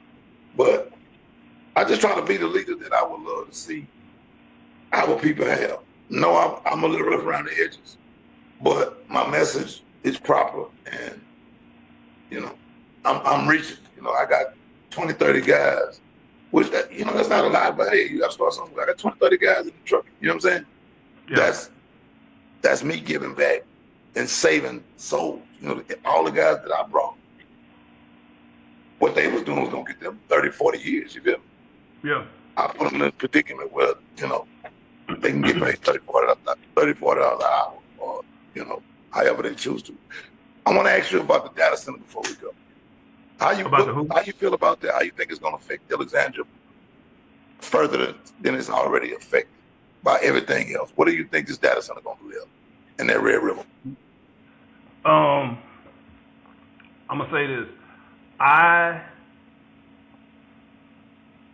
It is not enough information that has been out long enough to prove the benefits or the detriment. Yeah. There's just a lot of gospel. They use a lot of water. They use a lot of electricity. I was just in a focus group. Yeah. For data centers out here, and that was the main thing. It was like there's not enough information out. So I can't say whether or not they'll be good or whether they'll be bad. You just don't know at this point because it's brand new. Yeah. But I'll say this. when has the government done anything that was absolutely beneficial for the citizens? To the people. Hello. That alone, you're right. That alone tells us all we need to know. The government So backing, funding, and financing, it ain't no good for us. It's a benefit to them. they just opened one. Well, they just got it to where it'll be approved. BlackRock and Meta doing it's a 20, was it 20 or 15? I don't know, $15 billion site. We'll say 15. That's in the middle of 14 and 20. Yeah. BlackRock gonna own 80% of it. Meta's gonna own 20% of it. These people are they operate in businesses. These are investments, so they expecting profits. Yeah. Whenever you have corporations involved in something, eventually, down the line, something gonna come out that was something bad. Hell, Samtown Woodside been dealing with Roy Martin and that Creosote plant and all that shit back there. All them people done come up with cancer and all that, and guess what they done? Swept it under the rug. Ain't none of them folks got paid. None of them. Same in Fifth Ward with the stuff they got going on out there with the cancer pocket, as they call it. Whenever you got business involved, it's gonna be some shortcuts done. We won't know the effects of it for 10, 20 years. So By they the time could we find out, it'll be too late. They could be bad. I know Richland got one. Yeah. And in the information that I got, now I ain't got it all, but in the information that was presented to me, they supposed to give the teachers $50,000 bonuses. That's a positive. That's a positive. So you gonna always have a give and a take. Yeah. They get what you say, 50,000 or 15? 50. 50,000, $50,000 bonus. But that's coming off the tax revenue that they generate. Yeah, just like that lets you, they did that to offset whatever bad comes from it. Yeah. We're gonna have the leg to stand on to say, hey, we tried to help the teachers. We didn't know it was gonna cause cancer or that it was gonna do this to the community. We were just trying to help teachers and make some money. Now, what can be generated from the data center? Because it seems like it's gonna happen. It may not be too many permanent direct jobs there, but the businesses around the area are gonna benefit. From my perspective, and this is 20 years in finance. It's a small percentage of people who are poor. It's a small percentage of the general population, right? It's a lot of people that's broke, mismanaging resources. Broke and poor, two different worlds. That's two different things. There's two different things. Poor, you can't overcome too much. Well, you can, but that's a situation. Being broke is a choice. Being broke is a choice. Mia got her real estate license in 2022, right? Yeah. We got a Section 8 client in 2021. Mike, the vouchers out here are crazy. The highest one I've seen was $4,600 a month. Whoa. They live. I never knew it. They ain't getting that. They ain't getting that now. Like, they've decreased, but you do have some folks because they got a lot of kids and whatnot. But I listen to, so the big shit in Alexandria right now is, well, we need affordable housing. We need affordable housing. Fine. Where's it going to come from? because you got a median income, an average median income of 47,000, which means 50% of the people make above 47, 50% make below. In that same number, you got 27% of the population that's below the poverty level, and that can fluctuate depending on how many people in the house. One person that make about 15.5 is at the poverty level, and it goes up as the number of people go up. How many people on government assistance are doing it wrong? I think government assistance should be a pit stop until you're living the quote unquote American dream. I don't think that's supposed to. It wasn't designed to be a permanent anything. You know what I'm saying? Yeah. And unless you got kids with disabilities or stuff like that, but it's not designed to be a permanent. It should be like the presidency. You get a term. Yeah. We're going to help you for a certain amount of time. We expect you to save a certain amount of money. You know what I'm saying? Like you got to meet these thresholds every year. Yeah. If we paying this, we need to see you save $5,000. Now we ain't gonna do no astronomical, but we need to see $2,500 the first year. Mike, do you know what the requirement for a Section 8 recipient to buy a house is? What? You got to be on there at least 12 months.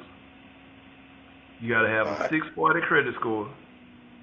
And you got to have at least $1,000 saved. Yeah. Now think about how many people those are all reachable goals. Shit. Yeah. Think about how many people are on Section 8 and have been generationally. You know how many generations ran through Cars Park?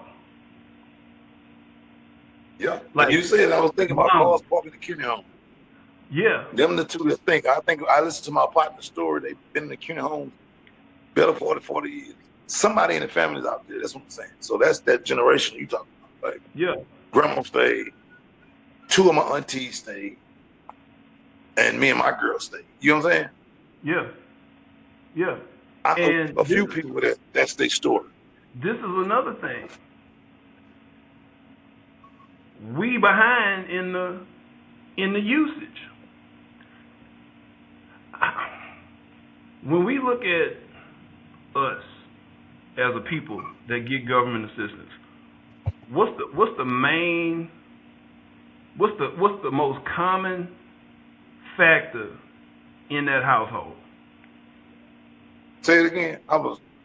When we look at us, yeah, as people who get government assistance, what's the most common factor that pretty much is across the board? You can pretty much point to it. No man in the house. You know what these folks are doing? What that? Because it's all based on income. They get married. Wife don't work. They got 4 kids. Husband make 40 grand. Guess what they got? Full housing and food stamps. But guess what they can't do? Put him out because he's married. They're a household. You would be amazed at how many houses in Good Earth and Charles Park are Section 8 houses that's leased by Section 8 tenants. Man, I ain't understand that part of Section 8 until I came to Houston. A friend of my wife had a bad motherfucking Lake Olympia. And you know what Lake Olympia is. Beyonce and them lived in Lake Olympia. Lakeland? Lake Olympia, okay, I got that. Yeah. Master P lived out there. Beyonce lived out there. Like back in 2000, Lake Olympia was, it was the best thing since sliced bread in Houston.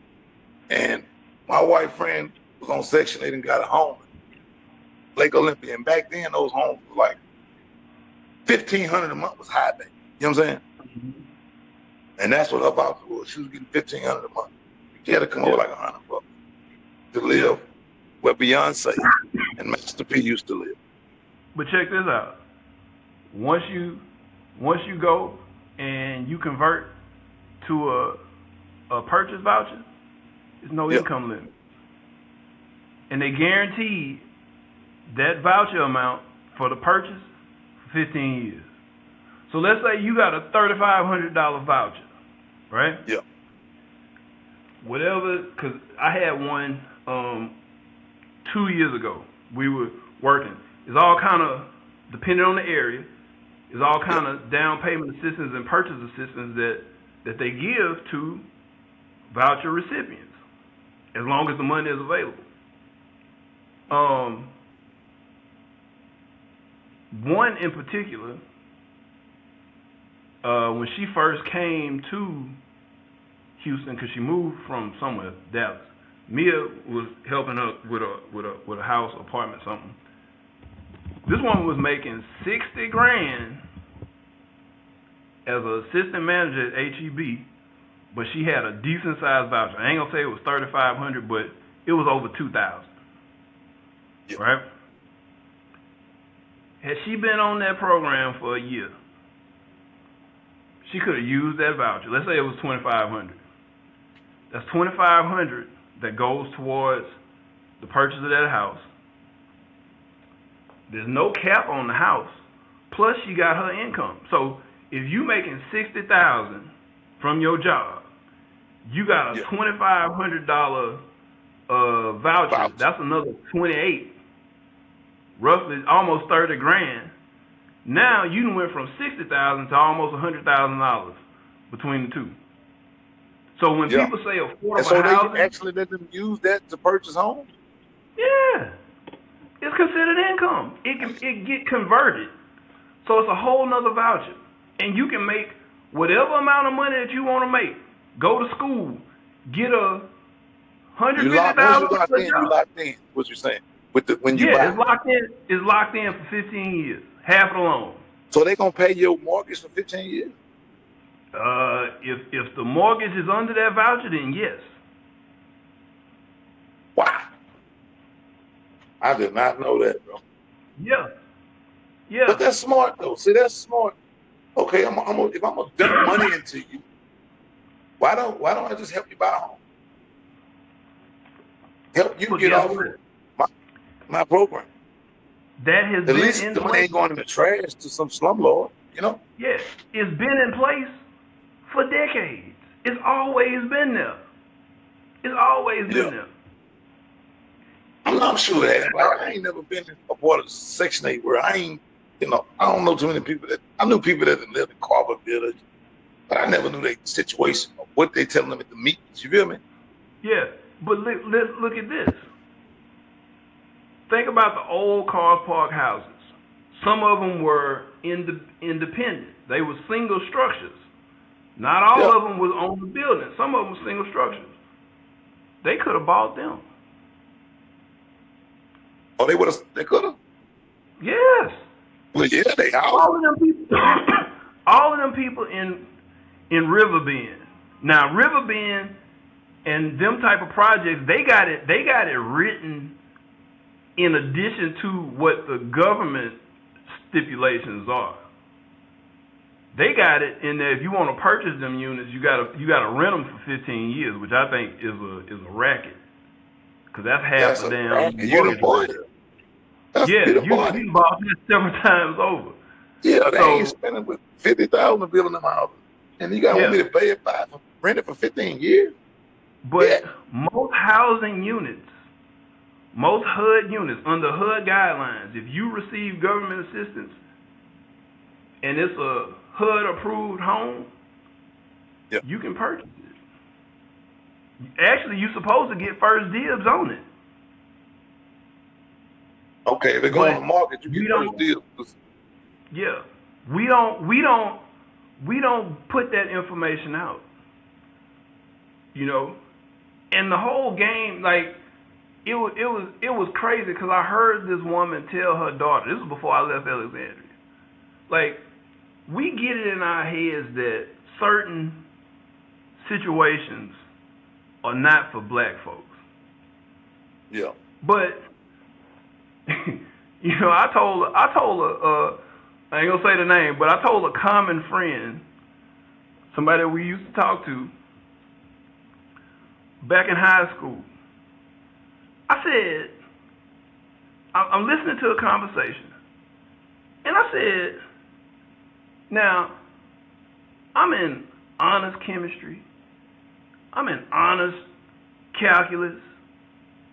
I said, I don't even know how to convert metric to standard in my head. And you just sat here and did this shit in your head, but you can't pass the LEAP test.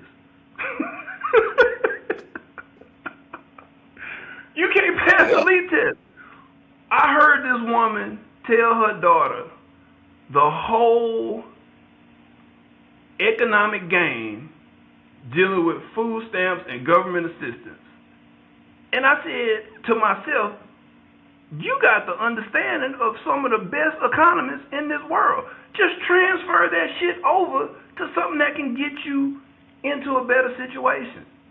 So we have the knowledge, we just don't transfer it over to. I was listening to a guy, John Hope Bryant. We don't monetize the knowledge we have. We don't monetize it. I'm gonna try to get the link to the podcast that he just did. It was basically he was talking about taking street actions and transferring them over to the business world, legitimate business world. And when he broke it down, he was like, gang members ain't nothing but union organizers. He said, if you selling drugs, a high level people he's an entrepreneur. He runs a small business. Yeah. Not small. He said, you got to deal with small. It's small in the sense that he's by himself. But the money some of us was bringing in, we was operating $1 million corporation. I know I operated one for 15 years. And he said, I was dumping my money into music instead of investing it into other things. He said, when you look at the skills that it takes to do that, he said, you dealing with marketing, branding, distribution, and logistics. He said, that's everything a corporation finance, because you understand the profit, loss, expense, what I need to re-up. Man, it's all that. I say it anytime you put any D-boy in the business sector, we run in circles around them because we understand profit and loss a lot better. A lot of legit business owners are greedy. They want to make the most off of one plate. That's one thing a dope boy understand. You trying to make 200 off of this. I'm gonna make 100 and do it 20 times more than you. We had when I was inside the unit at the facility, they told us one day, they said, y'all got to come up, because it was a summertime group that normally would come. He said, y'all got to come up with something before we start programming. So I was like, damn, y'all should have said this early. So I'm sitting there, I'm trying to think, what the hell can I do? So I told my partner, I said, look, I'm going to run, just sit back, you ain't got to do shit. I said, we're going to set them up, and I'm going to have a lesson on stocks and investing and whatnot. So he was like, man, they ain't gonna listen to that. They ain't gonna listen to that. Mike, I used drugs, because most of them was in there for drugs, and showed them how the stock market actually worked, how investing actually worked. And guess how many of them got up out of 24 kids? Guess how many of them got up and did something else? Oh, probably none. Not a one. Not a one. When you talk in their language, they can understand. Investing, like, I just need you to see it how I see it. That is where the education system, we ain't even gonna get on that. That's where the education system is falling short, because they not teaching the kids the way that they learn. They going by a book, and that book may not necessarily. When I taught school, I taught a kid that they said was slow. I taught him fractions, using chicken nuggets, and he was doing it in his head. I said, you got 10 chicken nuggets, you got to give half to your sister. How many you got left? 5? Like that quick. But you put it on paper. Yeah. You put it on paper, and he was lost. That's where we are. Put it in chicken nuggets. He don't even need paper. Yeah, that's where we are. It's not that we don't have the resources. Do you realize and this is breaking it down, you can have a person on Section 8, don't have a job, but guess what? If they got some kids and they make a little bit of income, what they going to get? They're going to get the earned income credit, right? So let's say on average, $7,500 come in, right? You got 18 years to get that earned income credit. What if they put $500 a year up for them kids? Now, what they done is they set them up to be millionaires by the time they 50. For real. By the time they 50, with just that little bit of money over that 18-year period. So it's not that we don't have the resources, we just don't know. When yesterday, I worked at I was at the Sci-Fi new employee thing. I had a booth. Okay, when you told me that. Do you know how many of us saw my little sign, saw what I did, and walked by?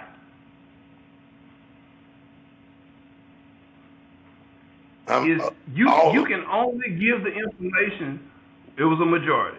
I had maybe 2 or 3 people stop and actually get information, put their contact info on there.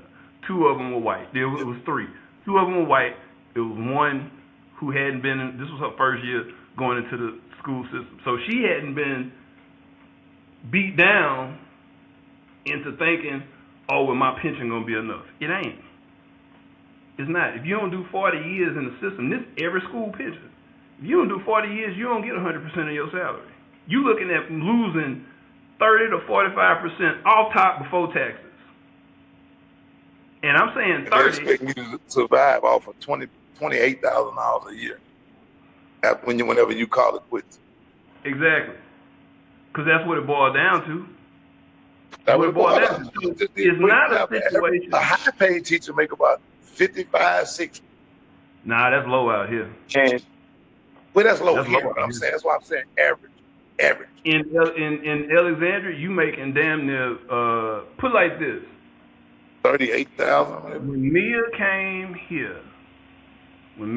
here, her first year in the classroom here was higher than assistant principal in Rapides. And that's in the classroom. Bro, Asian K wife do good down here, man. She worked kill. She do great down here, man. Killing, like you say, double what she was doing in LA. And it's a no contest. Yeah. So, it's not that we don't want to. It's information. We will block information if it's not known at the time, and we don't give it a chance to figure it out. A lot of these folks, and us black folks, a lot of these white families, if it's not being delivered from the right person, we won't listen. Yeah. You know what? In the amount of time that I've been doing finances, you know how many times I've been told by black folks don't know nothing about that, and they bypass me and go to somebody white. Saying like you, the typical thing. They do the same thing with lawyers. Yeah. Man. Yeah. You're a black lawyer, man. We are our own worst enemy. We are our own worst enemy. Yeah. That ain't saying that outside forces don't affect us, but we affect us more than anything. We got to build that trust back, bro. Like, it's just, man. We want white folks' approval so bad. It's just, I You can have say all the you time, can have a black Honda dealership, a white Honda dealership. and they're gonna go over there. White ice It's is just gonna colder. go over there. White ice is colder, and that's not to say everybody needs everybody, right? Yeah. What they doing with the Hispanic population with ICE is gonna bite them in the ass because, ladies, Nobody don't want to do them. Once again, now this what Don can say. Nobody's gonna want to do those jobs that they hell taking no, people away from. hell no, and you see that in the construction. Lady, Mia showed a house last week. Just so happened, black dude who cut yards was passing by and gave us a card. But we Yeah. standing outside, man, the grass was almost to my shoulder because she couldn't find nobody. All her yard people had either Not showing left up. or got deported. Bro, they scared. I know a Yeah, few people. Like I work warehouses, so I go to a lot of no English speaking operations. And man, I'm like, what's such and such that he ain't coming to work, man? That ICE thing got them scared. yeah, Especially when they killed the boy. Like it always have an episode where their fear get ramped up and a lot of them dudes going on all that. Bro. yeah, yeah. So it's like, nobody can remove a portion of the population in this country. They can't get rid of Hispanics. They can't get rid of us. We can't get rid of them.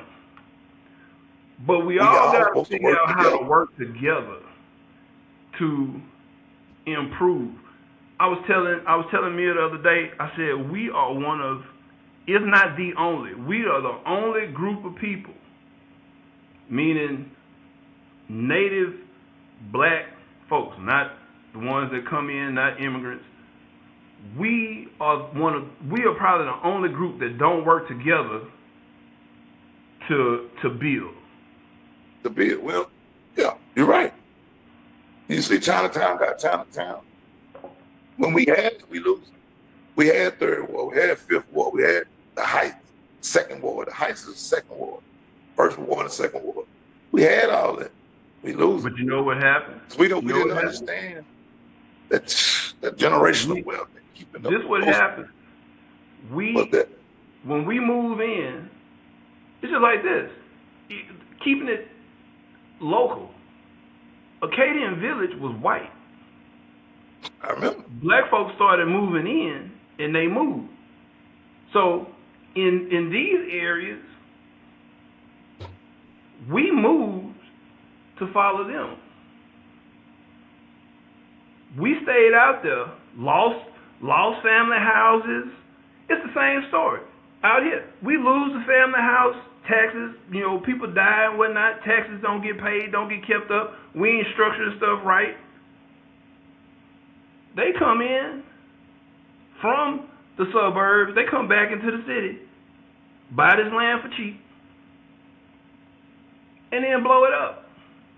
And what's crazy is we sit on the sidelines watching it happen and get mad when it happens and want to blame them for opportunities that they take.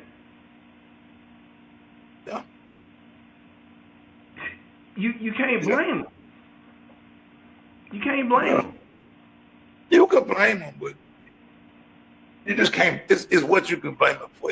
Listen, bro, it's things in place that systematically is just not designed for us to win. But that don't mean you still don't need to try and correct. Put forth a great enough effort. You're going to win in your own way. You may not get to, what they see as success. It's about what you see as success. You feel me? That's the thing. We chase with other people.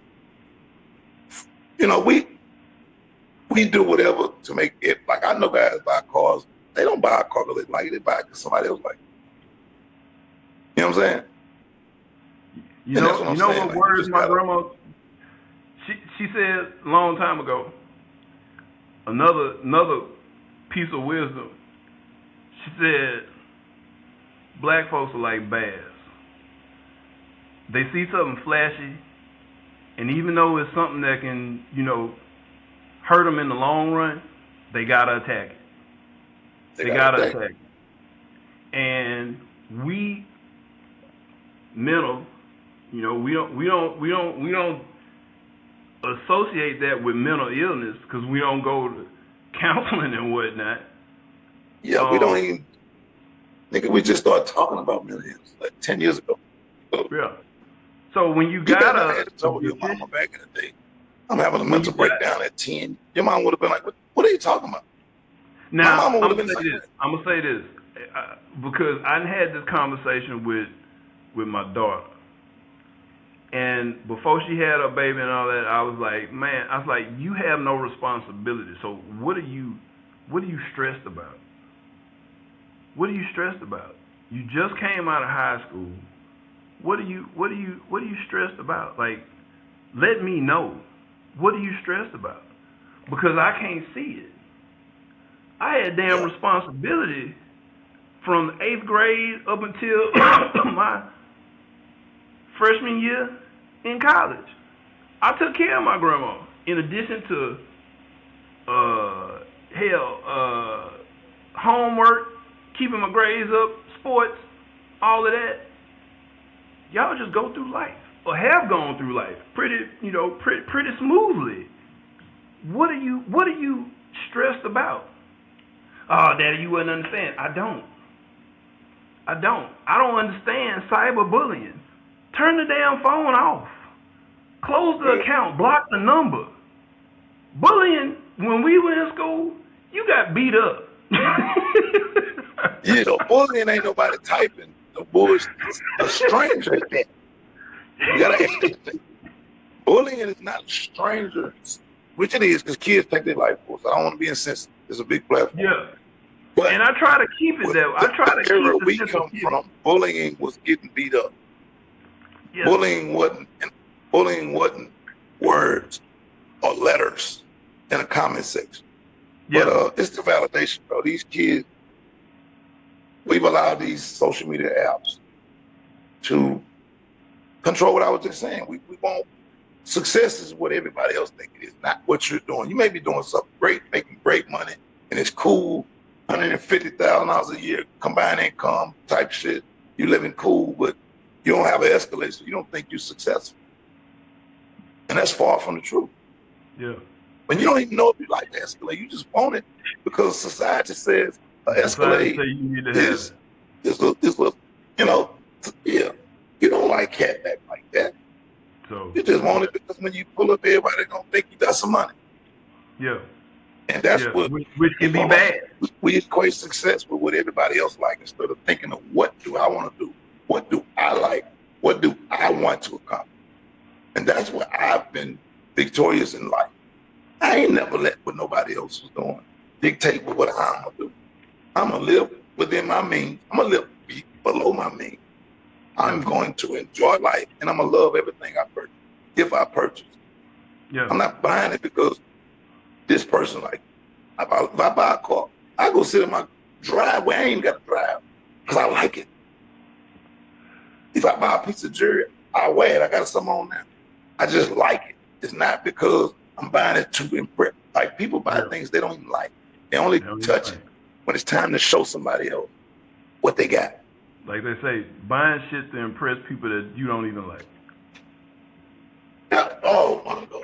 We're gonna end it now. That's the coldest one. We buy shit to impress people we don't like. Man, bro.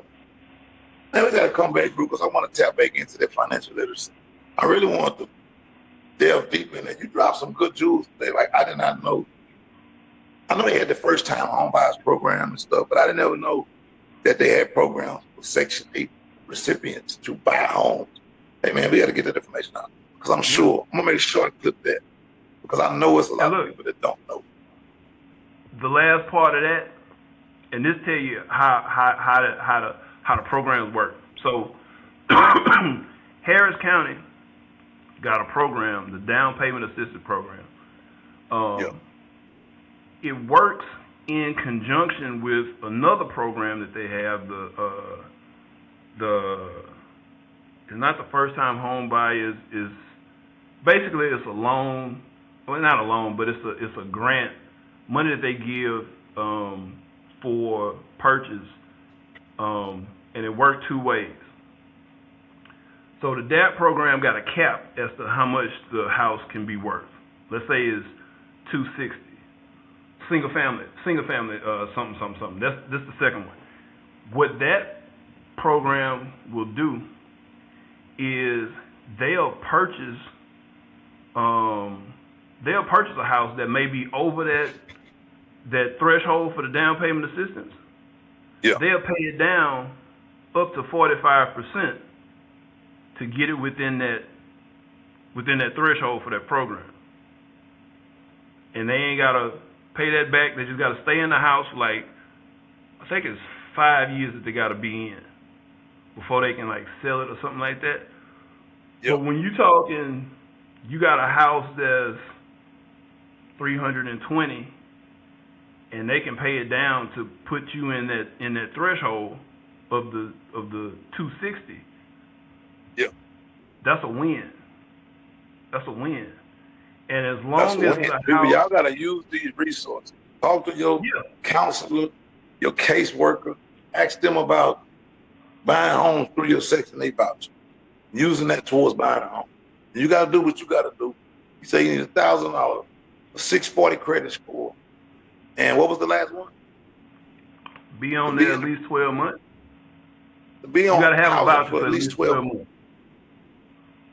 We need to see an influx of y'all buying back Alexandria. If you're on Section 8, man, you need to be part of the buying back of Alexandria. There's no excuse, bro. I did not know that they got programs for y'all to buy houses. We got to do it, man. We buy everything else. I bet if I go to your house, you got every fucking Georgia's drop in the last 5 years. So I don't want to hear that we ain't got the money. Well, I'm going to get the money from. Same place you got the money to buy the Georgia. Same place you get the money to go eat Crawford. Same place. We got to learn repurpose our paper. I did a side by side one time. Dude was yapping his mouth, and I was like, he's like, yeah, I got every pair of Jordans that can come out. So I did a side by side and showed him, okay, you done bought every pair of Jordans, and I showed him what he would have done had he bought some Nike stock over that same period of time. Hell of a difference. Big difference. You would have made money out like instead of gave them your money. Yeah. So we have the resources to do stuff. It's just we don't put it where it needs to go. We don't execute at a high level. We don't execute at a high level like we should.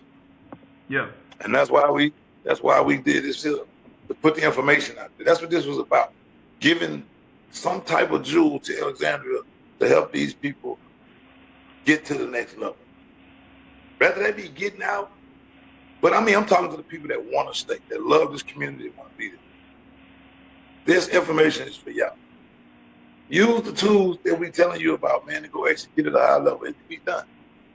Yeah. Quit waiting on somebody to come and save you. You're not. It's not happening. You're gonna die, bro. You don't got but so much time on this planet. Nobody's coming to save you. Real talk. We gotta tighten up, Alexander. Got to. We gotta tighten up. But yeah, man. It's your boy Judge, WDH TV. It was a great episode, man. Bo Zeigler. Shout to tell them where they can catch you at. What's your platform? You know, just in case they want to get along, some financial literacy tips. Where can they find you at?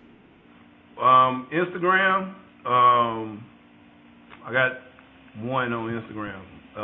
You can look up Mike, financial coach. I don't know what the tag is, but Michael Zeigler. You look me up. I'm in a blue suit. Same blue suit, same picture on Facebook. I got Michael Y. Zeigler is my business page, and Michael Zeigler is my personal page. I post on all of them. If you got LinkedIn, same picture. No, I think that picture's different, but just look my name up. I ain't hard to find. Michael Zeigler. And I'm gonna put the spelling in the video so you can see how to spell it. Say, man, it's your boy Judge, WDH TV, man. Hey, man, you know I always say at the end of my show, man. Act like you know me, not like you owe. Talk to me quick, don't talk to me slick, because I don't want to hear that shit. If you know better, shit go better. If you knew better, you do better. I'm out, man. Like, subscribe, and share.